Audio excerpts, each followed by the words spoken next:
نحمده ونصلي على رسوله الكريم اما بعد فاعوذ بالله من الشيطان الرجيم بسم الله الرحمن الرحيم رب اشرح لي صدري ويسر لي امري واحلل عقدة من لساني يفقهوا قولي الم تر ان الله يسبح له من في السماوات والارض، کیا تم دیکھتے نہیں ہو کہ اللہ تعالیٰ کے لیے تسبیح کر رہی ہے ہر وہ چیز جو آسمانوں میں ہے اور ہر وہ چیز جو زمین میں ہے. یعنی تم نہیں کرو گے تو ہر چیز کر رہی ہے.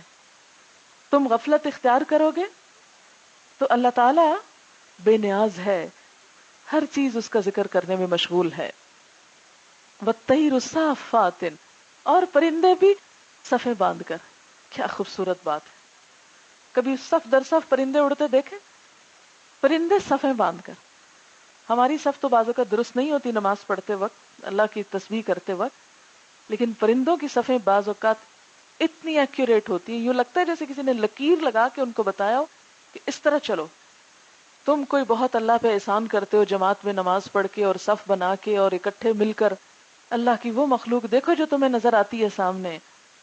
وَالطَّيْرُ صَافَّاتٍ، اور پرندے بھی صفیں باندھے ہوئے ہیں اور صفیں باندھ کے اللہ کا ذکر کر رہے ہیں. اور صافات کا ایک اور مفہوم پر کھولنا بھی ہوتا ہے کہ پر کھول کے پرندے جو اڑ رہے ہیں وہ بھی کیا کر رہے ہیں؟ اللہ کی تسبیح کر رہے ہیں. کلن، ہر ایک، قد علما، تحقیق جانتا ہے، صلاتہ، اپنی نماز کا طریقہ، وتسبیحہ، اور اپنی تسبیح کا طریقہ. ہر پرندے، ہر چیز کو اپنی نماز کا طریقہ آتا ہے، اور ہم کو اتنے بڑے ہو کر بھی نماز کا صحیح طریقہ نہیں آتا. ایک بے جان مخلوق، ایک بے عقل بے شعور مخلوق، اس کو پتا ہے کیونکہ اللہ نے اس کے اندر الہام کر دیا نا، اس کو پتا ہے میں نے کیسے نماز پڑھنی. صلاۃ، نماز پر کبھی آپ کو درس دینے کا اتفاق ہو تو یہ آیت ضرور کوٹ کریں، بہت افیکٹو آیت ہے. ہر ایک کو اپنی نماز کا طریقہ معلوم ہے، ہر ایک کو اپنی تسبیح کا طریقہ معلوم ہے. کیا ہم کو بھی معلوم ہے؟ ہم تو اس کی طرف سے غافل ہیں. کہیں سروے کر لیں، آج اپنے گھر جائیں، سب گھر والوں سے ذرا نماز سنیں، دیکھیں کتنی غلطیاں کرتے ہیں. درود شریف میں، اتحیات میں، اور چیزوں میں عبارت ہی صحیح نہیں پڑھتے، لفظ پورے پورے مس کر جاتے ہیں. دعائے قنوت کتنے لوگوں کو آتی، آیت الکرسی کتنے لوگوں کو آتی.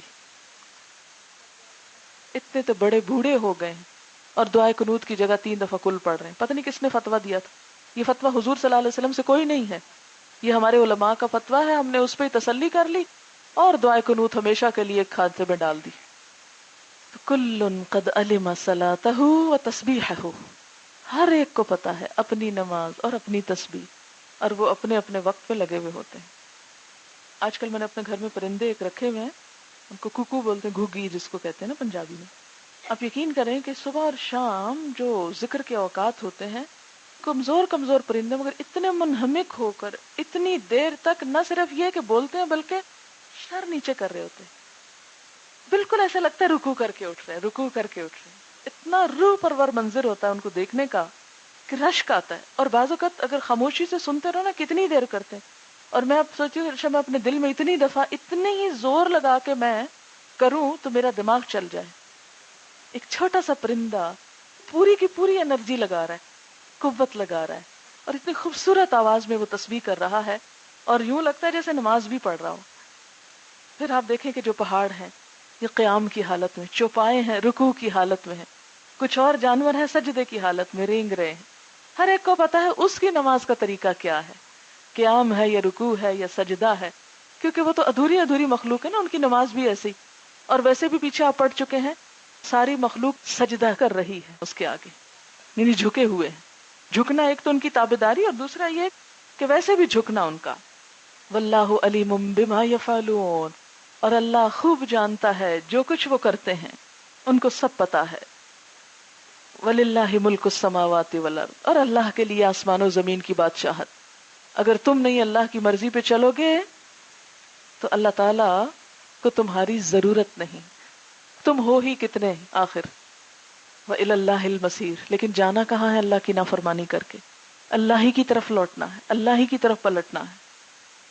الم ترى، تم دیکھتے نہیں ہو، ان اللہ، بے شک اللہ تعالی، یزجی سحابن، وہ بادلوں کو چلاتا ہے. یزجی سحابن، ایک اور مثال کے ذریعے بات سمجھائی جا رہی. سحاب جو ہوتا ہے نا، یہ بادل کے لیے عام لفظ ہے. ایک غمام ہوتا ہے، ظللنا علیکم الغمامہ، یہ گاڑھا بادل ہوتا ہے، غم بھی اسی سے ہے جو چھا جاتا ہے. ایک ہوتا ہے عارض، عین الف ریز واد، عارض جس سے بوندا بوندی کی ابتدا ہوتی ہے. ایک ہوتا ہے معصرات، بھرپور پانی سے بھرا ہوا جو نچڑنے لگے. عصیر ہوتا نا، ڈرنک، شراب اس کو کہتے ہیں، جوس کو. مزن ہوتا ہے سفید چمکدار بادل. یہ سب قرآن میں لفظ استعمال ہوئے ہیں. سیب ہوتا ہے پھانڈا، ہوتا ہے نا گرجدار کڑکنے والا بادل. تو اللہ تعالیٰ بادل چلاتا ہے. ثم یؤلف بینہ، پھر ان کے درمیان ملاپ ڈالتا ہے. یعنی بادل اپنی اپنی جگہ اٹھتے ہیں، پھر اکٹھے ہو جاتے ہیں، جمع ہو جاتے ہیں. ثم یجعلہ رکاما، پھر کیا ہوتا ہے، ان کو طے بطے کر دیتا ہے، ایک کے اوپر ایک آتے چلے جاتے ہیں، پائل اپ ہو جاتے ہیں. رکام. فتر الودق، تو تم دیکھتے ہو می کے قطروں کو، یخرج من خلالہ، ان بادلوں کے اندر سے ٹپکنے لگتے ہیں. اگر آپ کبھی بادل میں جائیں تو آپ کو کہیں پانی نہیں نظر آئے گا. آپ اپنے ہاتھوں سے یا کسی مشین سے بادل نچوڑنا چاہیں، کچھ بھی نہیں نکلے گا اس میں، بس وہ ہوا ہوگی اور نمی سی ہوگی. یہ اللہ کی قدرت ہے کہ جس کے حکم سے پھر اسی نمی میں سے یوں پانی آنے لگتا ہے ڈراپس کی شکل میں، ابتدا میں جیسے نچڑنے لگا ہو کچھ، اور پھر بھرپور قسم کی بارش برستی ہے. فتر الودق، ودق ہوتا ہے می کے قطرے. بارش کے لیے بھی کئی لفظ ہیں قرآن میں. مطر کہتے ہیں، عام لفظ ہے بارش. ماء کہتے ہیں یعنی پانی کو. پل کہتے ہیں شبنم کو، پل پیچھے پڑ چکے آپ. ودق ہوتا ہے دھیمی لیکن لگاتار بارش، بوندا باندی جو ہوتی. غیث ہوتا ہے جو مناسب وقت پہ بارش برسے، جب آپ پیاسے ہو چکے ہوں. اور غدق ہوتا ہے سبزہ اگانے والی بارش، پانی. اور وابل کیا ہے، موسلا دھار بارش. یہ سب قرآن میں لفظ آئے ہیں بارش کے لیے. تو یہاں کیا ہے، ودق، دھیمی بارش، قطرے قطرے، می کے قطرے. یخرج من خلالی، اس کے سوراخوں کے خلال کے اندر سے نکل آتے ہیں. وَيُنَزِّلُ مِنَ السَّمَاءِ، اور اتارتا ہے آسمان سے. من جبال، پہاڑوں سے. فیہا، اس میں، یعنی آسمان میں کچھ پہاڑ ہیں، کس کے، من بردن، برف کے، اولوں کے. اس میں سے کچھ اتارتا ہے. کیا اترتا ہے، برف اترتی ہے نا، یا اولے برستے ہیں. یہ بھی کہاں سے آتے ہیں، آسمان سے. فَيُصِيبُ بِهِ مَن يَشَاءُ، جس پہ چاہتا ہے لے جاتا ہے.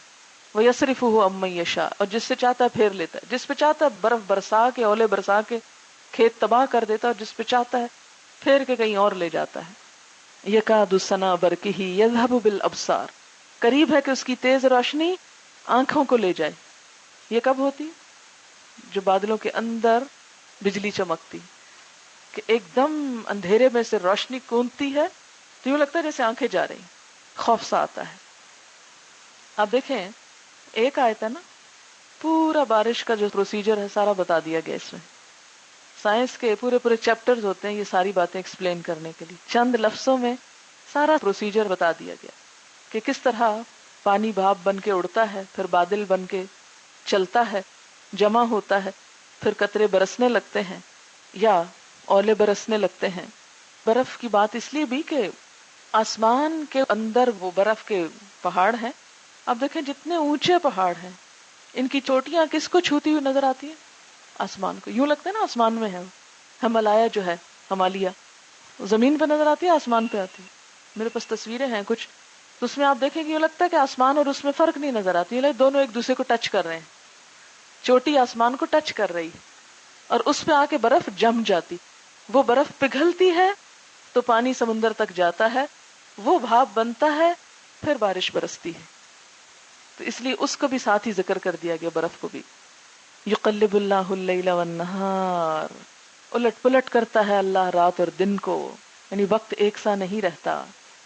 ان فی ذلک لعبرۃ لأولی الابصار، ان کے اندر عبرت کی باتیں ہیں نگاہوں والوں کے لیے، آنکھوں والوں کے لیے. ان ساری چیزوں میں عبرت ہے. عبرت کیا چیز ہوتی، عبرت کا لفظ نا عبور سے نکلا ہے. عبور، عبور کا کیا مطلب ہوتا ہے پتہ ہے آپ کو؟ عبور کرنا، پار کر جانا. عبرت یہی ہوتی ہے کہ انسان کو ایک چیز نظر کچھ آ رہی ہے، لیکن اس کی نگاہیں صرف ظاہر پہ نہیں، نگاہیں پار کر کے پیچھے پہنچ گئیں، اس کے اندر جو میسج ہے، جو سبق ہے، اس کو جا پکڑا۔ بادلوں کا آنا، اللہ کی رحمت کا برسنا، یہ سب کچھ ہمارے لیے، رات اور دن کا آنا جانا، اس میں بڑا پیغام ہے ہم سب کے لیے، عبرت ہے۔ عبرت، اچھا جو عبرت نہیں لیتے وہ رات کو بس رات دیکھتے ہیں، دن کو دن دیکھتے ہیں، بادل کو بادل دیکھتے ہیں، بارش کو بارش دیکھتے ہیں، لیکن جو عبرت پکڑتے ہیں ان کو بادلوں کے پیچھے کچھ اور نظر آتا ہے، ان کو بارش کے سسٹم میں کچھ اور سبق ملتے ہیں، ان کو رات کا آنا صرف رات نہیں نظر آتی، اس کو پار کر کے بظاہر پردے کو پیچھے جھانک کے دیکھتے ہیں کہ اس کا تو میسج کچھ اور ہے۔ دن کا آنا ان کے لیے صرف ایک ظاہری شکل و صورت نہیں ہے دن کی، پیچھے جھانک کے دیکھتے ہیں کہ یہ تو کچھ اور ہے۔ کیا ہے اس میں عبرت؟ بارش برسنے میں عبرت کیا ہے؟ اور دن اور رات کے آنے میں عبرت کیا ہے؟ دنیا تغیر پذیر ہے، ویدر کے حالات ایک جیسے نہیں رہتے، ایک کے بعد ایک حال۔ آپ دیکھیں جب سے گرمی شروع ہوئی ہے، کبھی شدید گرمی ہے، لگتا ہے کہ بس ختم ہو جائیں گے، اور اس کے بعد یکایک کیا ہوتا ہے؟ بادل آتے ہیں، بارش آتی۔ آپ کو پتہ ہے ایک سال میں نے پوری گرمی کا جائزہ لیا ڈیٹس کے ساتھ، کہ گرمی کب شروع ہوئی، کتنا ٹیمپریچر گیا، کتنا ناقابل برداشت ہوا، پھر کیا ہوا، جو ہی شدت ہوئی فوراً بارش برسی، پھر کیا ہوا، بارش ہوئی، پھر تھوڑی گرمی زیادہ ہوئی، پھر آہستہ آہستہ یعنی انکریز ہوتی، ایک دم نہیں آتی بارش کے فوراً بعد۔ ہر کل دن زیادہ خوشگوار تھا، آج نسبتاً کم، کل برس، پھر اب آگے بڑھنا شروع ہو جائے۔ پھر جب پیک میں پہنچتے ہیں تو وہ پیک کے دن ایک یا دو ہوتے ہیں اور باقی دن نارمل ہوتے ہیں۔ اور میں ہر روز رات کو واک کر کے دیکھتی تھی کہ دن اور رات کا کتنا فرق ہے، اور رات کی ہوا میں کتنا فرق آ گیا ہے۔ اور اللہ تعالیٰ نے یہ ساری باتیں مجھے سجھائی کہ ایسی پریشانی کی بات 4 ویکس میں، ایک ویک اگر تکلیف دے بھی ہے تو 3 ویکس میں کام کر سکتے ہیں، ہم کیوں نہ کریں؟ تو یہ جو بدلتا موسم ہے یہ ہم سب کے لیے ایک بڑی نگاہ عبرت رکھتا ہے اپنے اندر، ہم سب کو اس پہ غور کرنا چاہیے کہ حالات کبھی ایک جیسے نہیں رہتے۔ آج دکھ ہے، غم ہے، ناراضگی ہے، کل کیا ہوگا؟ خوشی ہوگی، سکھ ہوگا، آرام ہوگا، سکون ہوگا۔ دنیا کی کوئی چیز پائیدار نہیں، کسی چیز پہ بھروسہ مت کرو، صرف اللہ کی ذات بھروسے کے لائق۔ ہر دن رات میں بدلتا ہے، ہر رات دن میں بدلتی، کوئی غم نہیں ہے پائیدار۔ اصل غم وہ ہے جس کا اندھیرا دن میں نہیں بدلے گا، اور وہ آخرت کا دن ہے۔ اگر اس میں کوئی مصیبت آ گئی تو ہمیشہ کی ہوگی، لہذا اس کی فکر کرو، اس کی فکر نہیں۔ اس لیے کہ ہمارے ہاں تو سال کا اکثر حصہ ہی اسی چکر میں، کوئی کبھی سردی ہے تو سخت سردی، گرمی ہے تو سخت گرمی، بہار آ گئی تو الرجی سے آدھے لوگ بے ہوش پڑے ہیں، اور خزاں آ گئی تو کچھ اور اسی طرح کے مسائل ہیں۔ تو کون سا وقت ہے دنیا میں جب آپ مکمل فریش ہوں، خوشحال ہوں، آرام میں ہوں، صحت میں ہوں، جوانی میں ہوں، جب آپ اللہ کے لیے اپنا وقت نکالیں؟ ہے ہی نہیں۔ ہم نے اگر کچھ کرنا ہے تو اسی دھکم پیل میں ہی کرنا ہے، کوئی فرصت کا وقت نہیں ہے۔ اسی طرح بعض اوقات لوگ کہتے ہیں ابھی میری شادی نہیں نہ ہوئی، ذرا شادی ہو لینا، پھر ماں باپ تو نکلنے نہیں دیتے، شادی کے بعد آزادی ہوگی، پھر اپنی مرضی سے نکلیں گے۔ یہ نہیں پتا کہ ماں باپ سے بڑی سختی آ رہی ہے آگے۔ ماں باپ کے دل تو پھر نرم ہوتے ہیں، پھر آپ 2-3 دفعہ اصرار کرتے ہیں، اچھا چلو جاؤ کر لو۔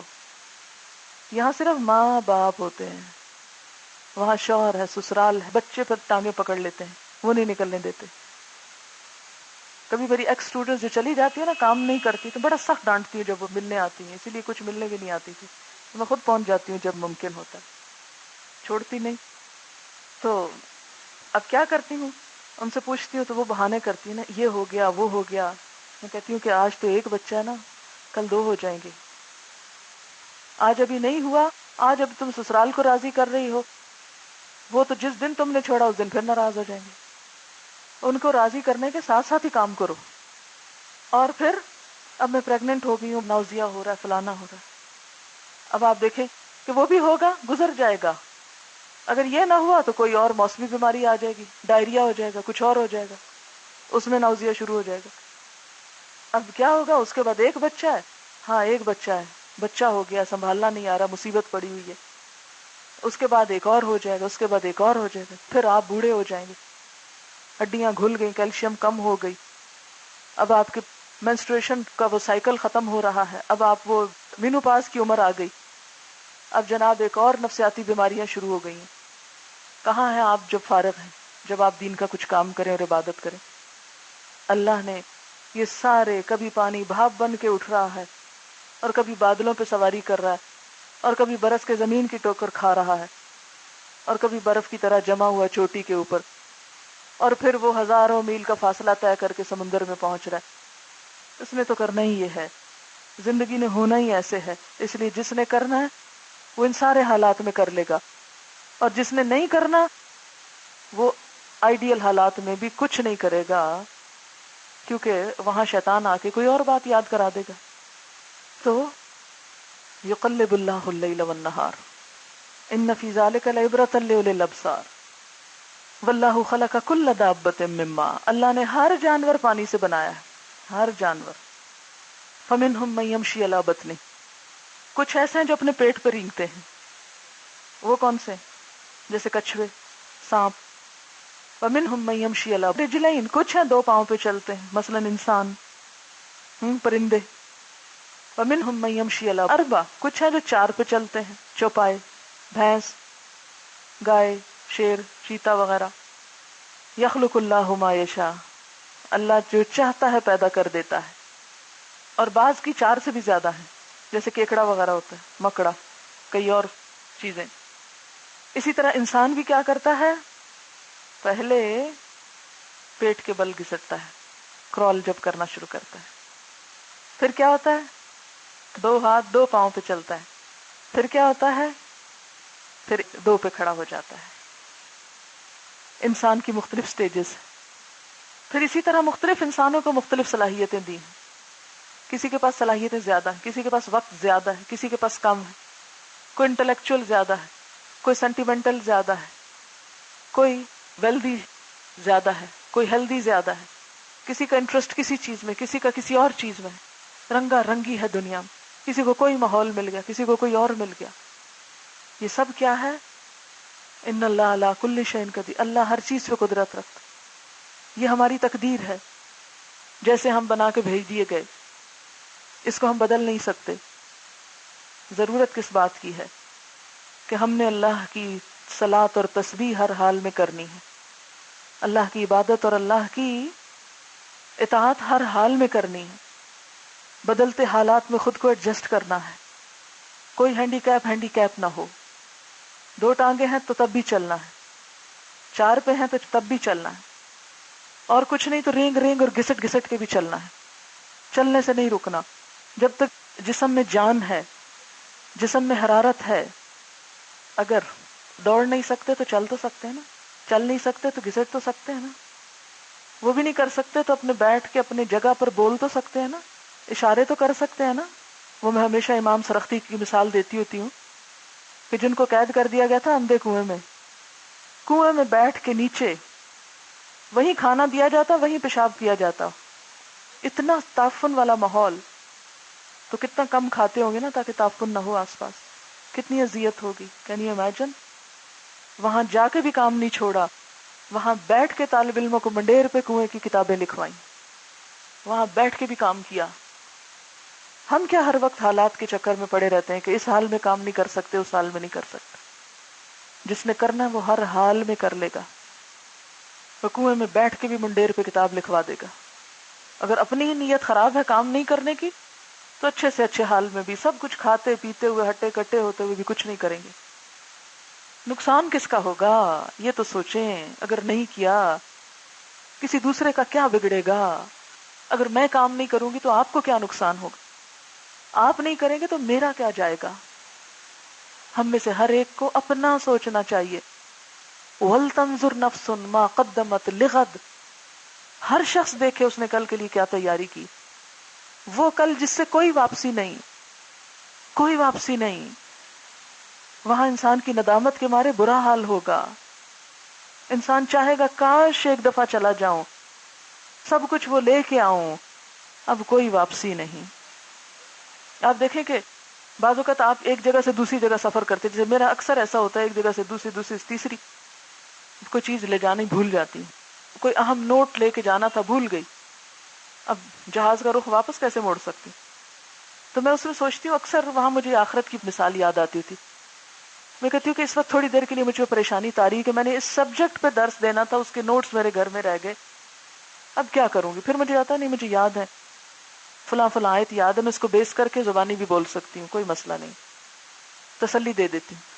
پھر میں سوچتی ہوں آخرت میں اگر کوئی چیز پیچھے رہ گئی کیا حال ہوگا، کتنی حسرت و ندامت ہوگی، واپس آ سکوں گی لینے کے لیے؟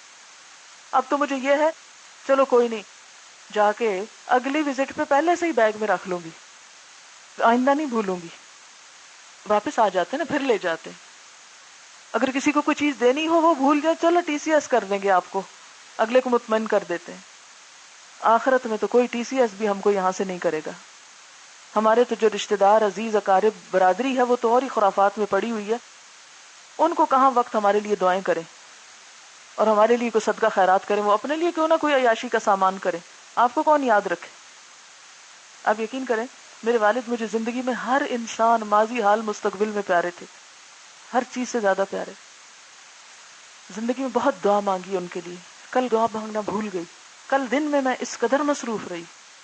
اس وقت میں سوچ رہی تھی انسان کتنا خود غرض ہے، میں اتنی محبت کے دعوے کرتی ہوں اور مجھے اپنے دل کا پتہ ہے کہ کوئی شک نہیں ہے اس محبت میں، اس کے باوجود انسان لِكُلِّ امْرِئٍ مِّنْهُمْ يَوْمَئِذٍ شَأْنٌ يُغْنِيهِ، ہر انسان کو اپنا ایسا حال پڑا ہوا ہے کہ اسے دوسرے سے بے نیاز کر دے گا. یہ قیامت کے دن کا نقشہ کھینچا گیا اور ابھی تو صرف 1 سال گزرا ہے، 1 سال صرف. قیامت کے دن کون کس کو یاد رکھے گا؟ لِكُلِّ امْرِئٍ مِّنْهُمْ يَوْمَئِذٍ شَأْنٌ يُغْنِيهِ. ہر انسان پہ ایسا حال، ایسی مصروفیت، ایسی بھاگ دوڑ پڑی ہوگی، کوئی دوسرا یاد نہ رہے گا. اور اگر اپنے لیے خود بھی کچھ نہیں کیا اور کوئی اور بھی ہم کو یاد نہیں رکھے ہوئے، کیا کریں گے ہم؟ ہمیں سوچنا چاہیے. لَقَدْ أَنزَلْنَا آيَاتٍ مُبَيِّنَاتٍ، البتہ تحقیق اتار دی ہیں ہم نے آیات مبینات، روشن آیات، آیات مبینات، جس میں ہر چیز کھلی کھلی موجود ہے، ہر نشانیاں کائنات میں پھیلی ہوئی قرآن میں موجود ہیں. لیکن جو فائدہ اٹھائے گا اسی کو فائدہ ہوگا. واللہ یہدی من یشاء الی صراط مستقیم، اور اللہ رہنمائی کرتا ہے جس کی چاہتا ہے سیدھے رستے کی طرف. اور پھر کس کو سیدھا رستہ ملتا ہے؟ اسی کو ملتا ہے جو اس کی طلب رکھتا ہے، تمنا کرتا ہے، جو اس کے لیے تڑپتا ہے، کوشش کرتا ہے، اس کے لیے وقت نکالتا ہے، اس کے لیے کچھ خرچ کرتا ہے، کچھ قربانی کرتا ہے. یہ بادلوں پر ایک کمنٹ ہے. سائنسدان بادلوں کے بغور مطالعے کے بعد یہ تسلیم کرتے ہیں کہ بارش اور بادلوں کو مخصوص یقینی نظام کے مطابق بناوٹ اور شکل دی جاتی ہے، اور یہ یقینی اقدامات ہوا اور بادلوں کی طے شدہ اشکال سے منسلک ہوتے ہیں. ابتدا میں ہوا بادل کے چھوٹے چھوٹے ٹکڑوں کو دھکیلتی ہوئی ایک ایسے مقام پر لے جاتی ہے جہاں یہ چھوٹے چھوٹے بادل ایک ہی طرف جھک کر اکٹھے ہو کر ایک بڑا بادل بناتے ہیں. ظاہر ہے کہ جب بارش برستی ہے تو ان بادلوں سے برستی ہے جو ایک جگہ جمع ہو چکے ہوں، رکام بن چکے ہوں. اگر یہ اپنی ابتدائی شکل میں ہو، جس شکل میں یہ سمندر سے بھاپ بن کر اٹھ رہا ہے، تو اس سے بارش نہیں برس سکتی. اور پھر جہاں یہ چھوٹے چھوٹے بادل ایک ہی طرف جھک کر اکٹھے ہو کر ایک بڑا بادل بناتے ہیں، اوپر کو اٹھتے ہوئے یہ بادل کناروں کی نسبت مرکز کے نزدیک زیادہ مضبوط ہوتے ہیں. ابھی آپ دیکھیں نا، کبھی بادل ہو تو آسمان کے سینٹر میں اور آس پاس کے علاقوں میں فرق ہوتا ہے. چونکہ یہ عمودی شکل، عمودی کا مطلب تو سیدھی اوپر، عمود کہتے ہیں نا اس کو، پلر کو. تو کبھی بھی آپ یہ لفظ پڑھیں عمودی لکیر تو فوراً ذہن میں لائیں کہ عمود جو ہوتا ہے پلر ہوتا ہے، اور پلر نیچے سے اوپر کو ہوتا ہے. اور ایک ہوتی ہے افقی لکیر. افق کیا ہوتا ہے؟ جو آسمان پر افق ہوتا ہے. تو افق اس طرح کو پھیلتا ہے نا، یوں چوڑائی کی شکل میں. تو اس لیے افقی لکیر اردو میں کہتے ہیں افق سے، یعنی چوڑائی میں جو لکیر ہوتی ہے، اور عمودی جو اوپر سے نیچے ہے. چونکہ یہ عمودی شکل میں اوپر کو اٹھتے ہیں لہٰذا یہ بادل پہاڑ کی شکل اختیار کر لیتے ہیں. یعنی اگر اوپر سے بھی آپ دیکھیں، کبھی جہاز پر بھی اتفاق ہو تو آپ دیکھیں گے کہ بادل بعض اوقات ایک جگہ پر یوں بالکل سیدھے کے سیدھے ایک کے اوپر ایک پہاڑ بناتے چلے جاتے ہیں، جہاں پانی کے قطرے اولے بنتے ہیں اور بڑے ہونا شروع ہو جاتے ہیں، بھاری ہونے پر اولوں اور بارش کی شکل میں گرنا شروع ہو جاتے ہیں۔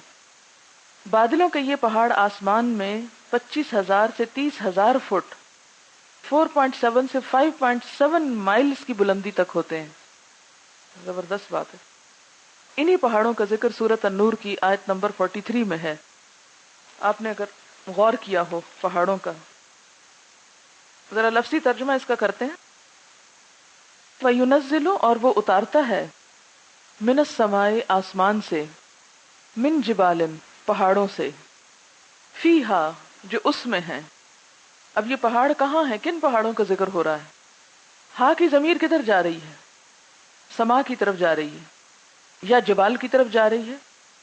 وَيُنَزِّلُ مِنَ السَّمَاءِ مِن جِبَالٍ فِيهَا، من بمانا بوجہ کے ہے یہاں، اور وہ اتارتا ہے آسمان سے بوجہ پہاڑوں کے جو اس میں ہیں، من بردن اولے، فَيُصِيبُ بِهِ مَن يَشَاءُ تو وہ پہنچاتا ہے جس کو چاہتا ہے، یعنی وہ اولے، وَيَصْرِفُهُ عَن مَن يَشَاءُ اور پھیر دیتا ہے اس کو جس سے وہ چاہتا ہے، یکاد سنا برقہ یذہب بالابصار تو اس سے کیا پتہ چلتا ہے کہ یہ بادلوں کے دراصل پہاڑ ایک طرح سے بن جاتے ہیں، اور اس چمکنے کو کیا کہا گیا؟ یکاد سنا برقہ یذہب بالابصار، اتنی تیز ہوتی ہے یہ، قریب ہے کہ نگاہیں لے جائے۔ کبھی ایسا کوئی انسیڈنٹ سنا ہے کہ آسمانی بجلی سے بینائی چلی گئی؟ چترال اسکردو کی طرف جائیں تو آپ دیکھیں گے کہ فلائٹ نیچے ہوتی ہے اور پہاڑ جو ہوتے ہیں نا ان کی چوٹیاں اوپر ہوتی ہیں، آپ کا جہاز پہاڑوں کے اندر سے گزر رہا ہوتا ہے۔ جب ایروپلین پہ آپ جاتے ہیں اور خصوصاً بادل کراس کر کے اوپر چلے جائیں تو اس وقت جو بادلوں کی طے نظر آتی ہے، اور بعض اوقات ایک سیدھی لیئر ہوتی ہے اور کچھ جگہوں پر ایسے اٹھے ہوئے خاص طور پر نظر آ رہے ہوتے ہیں ایک کے اوپر ایک، اور یہ کہا جاتا ہے کہ 4.5 سے 5.5 میل تک اونچے چلے جاتے ہیں۔ یہ سب معلومات جدید ترین ٹیکنالوجی کو استعمال کرتے ہوئے حاصل کی گئیں، جبکہ قرآن 1400 سال پہلے یہ سب کچھ بتا چکا ہے۔ بجلیاں بہت زیادہ ٹھنڈے میں برفیلے ذرات اور یخ بستہ قطرات کے حامل بادل کے علاقے میں جب ایک اولا گرتا ہے تو بادل برق پذیر ہو جاتا ہے، یعنی اوپر سے جب وہ نیچے کو آ رہا ہوتا ہے تو جیسے ہی مایع قطرات اولوں کے ساتھ ٹکراتے ہیں تو ان سے مس ہوتے ہی جم جاتے ہیں اور اپنی پوشیدہ حرارت خارج کرتے ہیں۔ یہ عمل اولے کی سطح کو ارد گرد کے برفانی ذرات کی نسبت گرم رکھتا ہے۔ جب ایک اولا کسی برفانی ذرے سے ملتا ہے، مس ہوتا ہے، تو ایک اہم عمل رونما ہوتا ہے جس کے تحت الیکٹران کا بہاؤ ٹھنڈے جسم کی طرف سے گرم جسم کی طرف شروع ہو جاتا ہے، اولے پر منفی چارج آ جاتا ہے۔ اسی طرح جب یخ بستہ قطرے اولوں اور برفیلے ذرات سے ٹکراتے ہیں تو مثبت چارج رکھنے والی برف ٹوٹ جاتی ہے، پھر یہ ہلکے مثبت چارج رکھنے والے اجسام اونچے اٹھا کر بادلوں کے اوپری حصے میں لے جائے جاتے ہیں، اور اب اولا منفی چارج کے ساتھ بادل کے باٹم کی طرف گرتا ہے۔ اس طرح بادل کا نچلا حصہ بھی منفی چارج والا ہو جاتا ہے۔ اس طرح یہ بجلی کی شکل میں زائل ہو جاتے ہیں، گویا بجلی کی چمک میں اولوں کا حصہ بھی ہے، اولوں کا حصہ بھی ہے نہیں بلکہ ہی ہے، یعنی اولوں کی وجہ سے۔ تو کتنی حیرت کی بات ہے کہ اس کے ساتھ ہی یہ آیت ذکر کی گئی ہے، اولوں کے گرنے کے ساتھ ہی کہ بجلی کی چمک سے آنکھیں چلی جائیں، یعنی دونوں چیزیں ساتھ ساتھ، ورنہ ان کی ترتیب الٹ بھی ہو سکتی تھی، کہیں اور بھی ہو سکتی تھی۔ اس سے بھی آپ اندازہ لگائیں کہ کتنی حکمت ہے اس ساری بات میں، اور قرآن کے اندر جو خاص ربط اور ترتیب ہے یہ کتنا میننگ فل ہے۔ بارش کی بوندیں زمین پر گرنا، آبی بخارات کاسمک ڈسٹ کے گرد جمع ہوتے ہیں، ان کے سائز میں بڑا پن پیدا ہو جاتا ہے۔ جب یہ زمین کی طرف گرتے ہیں تو ان کی رفتار بڑھنے کے ساتھ ساتھ اور دیگر قطروں کے ساتھ ملنے پر ان قطروں کا سائز بھی بڑا ہوتا جاتا ہے، جس سے ان کا سرفیس ایریا اور اس پر اثر انداز ہونے والی فرکشن بھی بڑھ جاتی، جس کی وجہ سے ان کی رفتار کنٹرول ہو جاتی، اور یہ پر لطف انداز سے گرتے ہوئے محسوس ہوتے۔ ورنہ تو یہ ہے کہ اگر اتنی بلندی سے چھینٹے بھی پھینکے جائیں نا، آپ دیکھیں گے کبھی کہ انسان جب چھینٹا پھینکتے ہیں تو کتنی تیز لگتا ہے، آپ بارش میں نہاتے پھریں لیکن کتنے چھم چھم آہستہ آہستہ گرتے ہیں، اس میں بھی کتنی حکمت۔ میں سوچتی ہوں اللہ تعالیٰ چاہتے تو بالٹیوں کی شکل میں پانی اوپر سے بہا دیتے، پائپس کے ذریعے نیچے نالیاں اتارتے یا شاور لگا دیتے، لیکن ان سب چیزوں میں وہ لطف نہیں جو بارش کے خوبصورت انداز میں گرنے، کیونکہ بارش کا گرنا جو ہے وہ خود ایک سین ہے جو دیکھے جانے کے لائق ہے۔ کچھ سال پہلے 14 اگست کو ایک گرینڈ کنسرٹ ہونا تھا، بہت زبردست اس کا اہتمام کیا گیا اور بہت اونچا بڑا سٹیج لگایا گیا اور بے تحاشا لوگ بھی آئے، اور جو اہل دل تھے وہ اس بات پہ پریشان تھے کہ آزادی کا دن ہے اور آزادی کو کس طرح سیلیبریٹ کیا جا رہا ہے۔ تو اس دن لوگوں نے اپنی آنکھوں سے دیکھا، اور یہ کہتی ہیں کہ اپنی آنکھوں سے انہوں نے بھی دیکھا کہ 2-3 بدلیاں ادھر ادھر سے آئیں اور پوری جگہ چھوڑ کر عین اس کانسرٹ کی جگہ پر اکٹھی ہوئی، پھر دور سے ایک کالا بادل جیسے اللہ نے اسے حکم دیا اور وہ تیزی کے ساتھ وہ بھی وہاں پہنچا، اور عین اس جگہ پر اتنی بارش ہوئی، اتنا طوفان سا آیا کہ ہر چیز تتر بتر ہو گئی، اور آس پاس کہیں کوئی بارش نہیں، کچھ بھی نہیں تھا۔ بالکل ایسے لگتا تھا جیسے اللہ تعالیٰ نے خود اس چیز پر ناراض ہو کر، غضبناک ہو کر اس کو تباہ کرنے کے لیے یہ سارا انتظام کیا ہے، کہ جب بندے بے بس ہوں تو پھر اللہ تعالیٰ ایسے مدد بھیجتے ہیں۔ کچھ لوگوں نے چیلنج کیا کہ آج بارش ہو ہی نہیں سکتی کیونکہ آس پاس کوئی آثار تھے ہی نہیں، اور ان کا گھر وہاں قریب ہے۔ یہ کہتی ہیں کہ ہم نے دیکھا کہ کس طرح ہوئی اور اسی جگہ ہوئی اور ہر چیز الٹ پلٹ ہوئی، لیکن بات یہ ہے کہ ہم ایسی جگہوں پر بھی عبرت نہیں پکڑتے، سبق نہیں لیتے، ان چیزوں کو کسی اور چیز سے ایسوسیٹ کر کے بالکل بھلا دیتے ہیں۔ اور اگر کوئی کہہ دے تو پھر یہ کہا جاتا ہے کہ تم لوگ تو دوسروں کی بے عزتی کرنے کے لیے ہو، توہین کر دی تم نے۔